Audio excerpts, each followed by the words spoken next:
ஹாய்மா, வாங்க நம்ம இப்போ பூண்டு இட்லி பொடி இடிக்கலாம். அதுக்கு என்னென்ன பொருள்னு நம்ம பார்த்துக்கலாம். அதுக்கு என்ன பொருள் தேவைன்னு பார்த்துருமா? பூண்டு, உளுந்து, காஞ்ச மிளகாய், கடலைப்பருப்பு, பொட்டுக்கடலை, மிளகு, கருவேப்பிலை, சீரகம், பெருங்காயம், தேவைக்கேற்ற உப்பு. இப்போ நம்ம வறுத்துக்கலாம் எல்லாத்தையும்.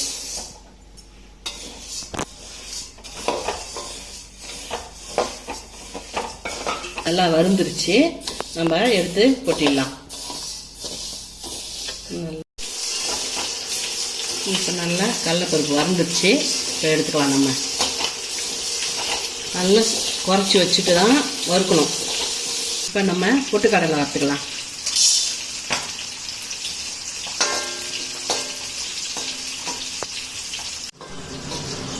பொட்டுக்கடலை நல்லா வறுந்துருச்சு, இப்போ பொட்டுக்கடலை எடுத்துடலாம். இப்போ மிளகு வறுத்துக்கலாம்.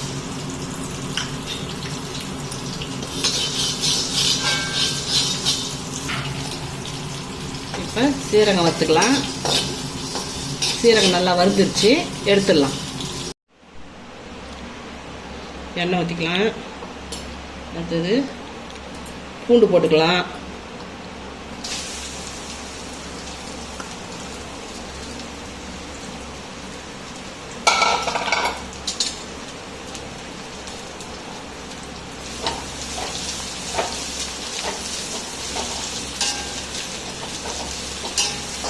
பூண்டு நல்லா வறுந்துருச்சு, இப்போ நம்ம அள்ளிடலாம்.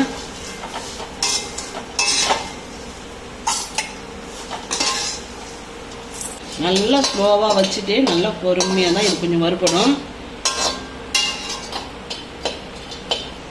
பெருங்காயம் வந்துருச்சு, இப்போ கருவேப்பிலை கூட போட்டுக்கலாம். கருவேப்பிலை லைட்டாக வறுக்கணும்.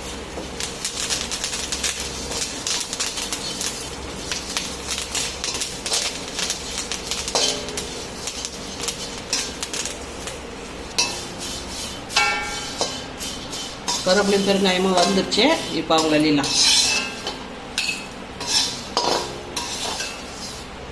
இப்போ நம்ம மிளகாயை வறுத்துக்கலாம்.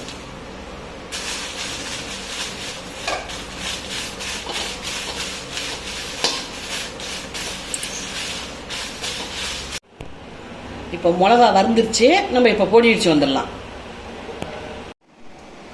பூண்டு இட்லி பொடி நமக்கு இப்போ ரெடி ஆயிடுச்சு.